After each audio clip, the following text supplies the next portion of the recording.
नमस्कार दोस्तों, मैं कुलदीप।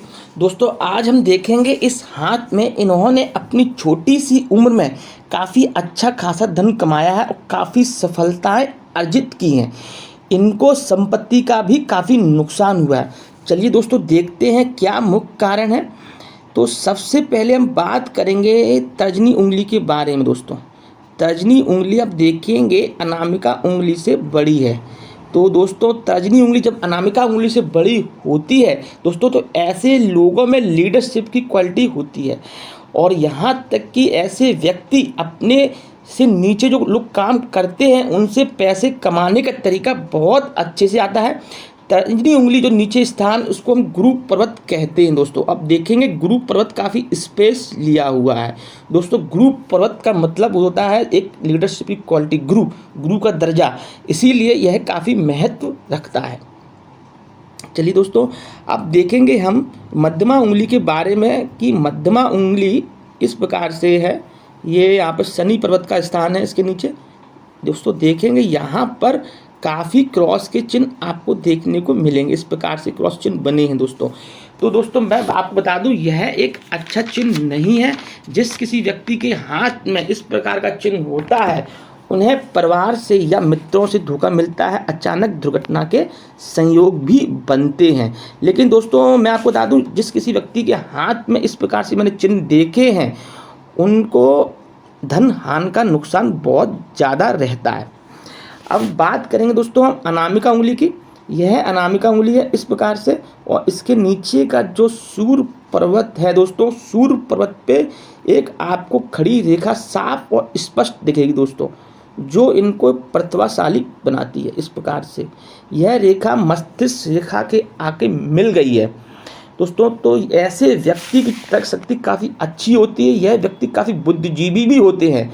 जीवन में चाहे किसी भी प्रकार का कार्य प्रारंभ करें, इन्हें पूरी तरह से सफलता मिलती है। जीवन के 25 वर्ष के पास इनका भाग्योदय होता है तथा समाज में इनको विशेष सम्मान मिलता है दोस्तों। इसीलिए यह काफ़ी अच्छा खासा धन इन्होंने कमाया है। अब बात करेंगे दोस्तों, इसमें एक चीज़ जो है जो इनके लिए इस समय काफ़ी दुविधा का एक तरह से चिन्ह बन गया है दोस्तों। यहाँ पर ये देखेंगे सूर्य रेखा बनने के बाद यहाँ से एक रेखा काट रही दोस्तों। इसको सूर्य रेखा काटने का मतलब दोस्तों यह होता है कि इनका इस समय अपमान शुरू हो गया दोस्तों। यह किसी भी वजह से हो सकता है दोस्तों, क्योंकि जब समाज में कोई व्यक्ति उठता है तब उसकी बुराई करने वाले बहुत लोग मिल जाते हैं दोस्तों। यही वजह है कि इनका अपमान शुरू हो गया है, तो यह अच्छा चिन्ह नहीं माना जाएगा दोस्तों। चलिए दोस्तों, अब बात करते हैं कनिष्का उंगली के बारे में दोस्तों। यहाँ पर आप देखेंगे इस प्रकार से कनिष्का उंगली है और इसके नीचे का जो स्थान है इसको हम बुद्ध पर्वत बोलते हैं दोस्तों। आप देखेंगे कनिष्का उंगली की लंबाई थोड़ी सी छोटी है, अगर ऊपर तक पहुंचती तो काफ़ी श्रेष्ठ होती, लेकिन बुद्ध पर्वत फूला हुआ है, उठा हुआ है, और ऐसे व्यक्ति बोलने में काफ़ी तेज होते हैं। अपना काम निकालना इनको अच्छे से आता है दोस्तों। देखेंगे अब हृदय रेखा के बारे में बात करेंगे। हृदय रेखा किस प्रकार से, उससे पहले कुछ चिन्ह मैं और बता दूं आपको। ये उंगली की लंबाई आप देखेंगे कहीं से भी इसमें गैप नहीं है। यहाँ पर अधिकतर लोगों के हाथों में गैप दिखाई देता है, लेकिन दोस्तों इनके हाथों में गैप नहीं है। यह एक अच्छा चिन्ह है। ऐसे व्यक्ति काफ़ी सोच समझ कर काम करते हैं और अपने पर विश्वास रखते हैं। ये देखेंगे आप, यहाँ पर इस प्रकार से खड़ी रेखाएं बनी हुई हैं दोस्तों फिंगर पे इस प्रकार से, जो कि यह दर्शाता है कि ऐसे व्यक्ति काफ़ी मित्रता स्वभाव के होते हैं। अगर यहीं पर इस प्रकार से रेखाएं नहीं होती, इस प्रकार से रेखाएं होती आड़े में इस प्रकार से दोस्तों, तो यह अच्छा चिन्ह नहीं माना जाता, क्योंकि ऐसे व्यक्ति के काफ़ी दुश्मन होते हैं। शत्रुता का चिन्ह यह दोस्तों कहलाया जाता है। चलिए दोस्तों, अब कुछ और चिन्हों के बारे में हम बात करते हैं। मैं पूरी कोशिश कर रहा हूं जिससे आपको समझने में आसानी हो। देखेंगे यहाँ विवाह रेखा इनकी काफ़ी ठीक है, कोई दिक्कत नहीं है। अगर इसका झुकाव नीचे की ओर होता तो ये थोड़ा सा दिक्कत होती, लेकिन विवाह रेखा काफ़ी अच्छी है। इस प्रकार से आप बात करते हैं हृदय रेखा के बारे में। यह हृदय रेखा इस प्रकार से चली है और यहाँ पे आप देखेंगे तो हल्की सी इस प्रकार से रेखाएं निकली हैं दोस्तों। तो यह रोमांटिक किस्म के हैं और यहाँ से कुछ रेखाएं इस प्रकार से आप देखेंगे इस प्रकार से निकली हुई हैं, इस प्रकार से नीचे को जा रही हैं दोस्तों। तो यह एक अच्छा चिन्ह नहीं है।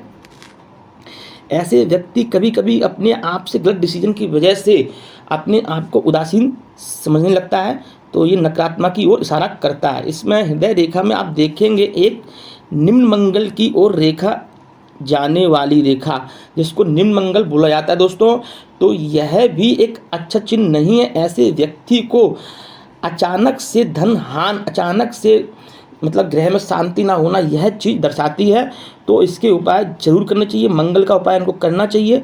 और मैं आपको एक चीज़ बता दूं कि कई लोग इसको चंडाल योग बोलते हैं दोस्तों। मैं आपको बता दूं चंडाल योग नहीं है, निम्न मंगल बोला जाता है। चंडाल योग डराने के लिए होता है और निम्न मंगल जो हकीकत है वह निम्न मंगल ही कहा जाता है। इसको एक निम्न मंगल होता है, एक पॉजिटिव मंगल होता है दोस्तों।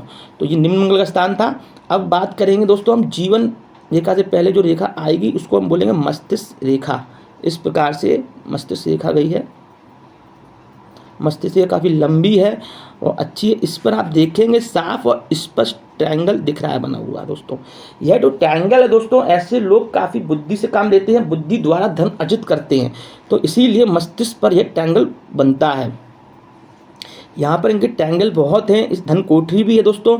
इसीलिए मैं दावे से कह सकता हूँ आने वाले समय में यह अच्छा खासा धन करोड़पति से ऊपर तक पहुँच सकते हैं, क्योंकि इनकी उम्र छोटी है। आप देखेंगे ये जीवन रेखा है इस प्रकार से, यहाँ से छोटी सी उम्र में इन्होंने ये देख सकते हैं ऊपर जाने वाली रेखा, इन्होंने अपने छोटी सी उम्र में प्रयास किया, उसमें सफलताएं अर्जित की हैं। तो इनकी उम्र आप देखिए दोस्तों, यहाँ से लेके ये उम्र जो बता रहा हूँ मैं आपको, ये 20 से 25 वर्ष के बीच में है और अच्छा खासा धन अर्जित किया है। यहाँ तक ये रेखाएं बनी हैं। तो मैं बता दूं आपको ये भविष्य में भी अच्छा खासा धन कमाएंगे। और यहाँ पर आप देखेंगे जीवन रेखा का जो स्पेस, शुक्र पर्वत काफ़ी स्पेस लिया हुआ है, यहाँ पर खड़ी रेखाएं भी हैं, तो जो इनको लग्जरियस लाइफ जीने की संकेत करती है दोस्तों। ऐसे व्यक्ति कपड़े से लेकर मोबाइल तक लेकर हर चीज़ सुख सुविधाएं प्राप्त होती हैं, क्योंकि शुक्र पर्वत पे काफ़ी जो रेखाएं आप देख रहे हैं, काफ़ी रेखाएं बनी हुई हैं, इसीलिए इनको सभी सुख सुविधाएं प्राप्त होंगी दोस्तों। अब कुछ चिन्ह इस प्रकार से हैं, मैं आपको बताऊँ। भाग्य रेखा आप देखेंगे इस प्रकार से भाग्य रेखा गई है जो शनि पर्वत तक गई है दोस्तों। यह भी एक बहुत अच्छा चिन्ह। चंद्र पर्वत के स्थान से जाने का मतलब अपने जन्म स्थल से दूर रहकर व्यापार के माध्यम से, यहाँ तक कि चंद्र पर्वत से अगर कोई रेखा निकलती है तो विदेश यात्रा योग भी बनता है। तो ये देखेंगे आप, यहाँ पर एक धन की कोठरी भी बन रही दोस्तों। इस प्रकार से धन की कोठरी बनने का मतलब ये है बैंक बैलेंस काफ़ी अच्छा है। और तो और थोड़ा सा ये रेखा काट रही है, जिस वजह से इनको थोड़ा लॉस हुआ है इस प्रकार से, लेकिन ये भरपाई हो जाएगी, इसमें कुछ चिंता करने वाली बात नहीं है। तो यहाँ पर मैंने आपको सभी चीज़ के बारे में समझाया दोस्तों। उम्मीद करता हूँ आपको दी हुई जानकारी काफ़ी अच्छी लगी हो दोस्तों। अगर अच्छी लगी है तो प्लीज़ लाइक सब्सक्राइब जरूर करें। मिलते हैं दोस्तों अगले वीडियो में एक नई जानकारी के साथ। धन्यवाद।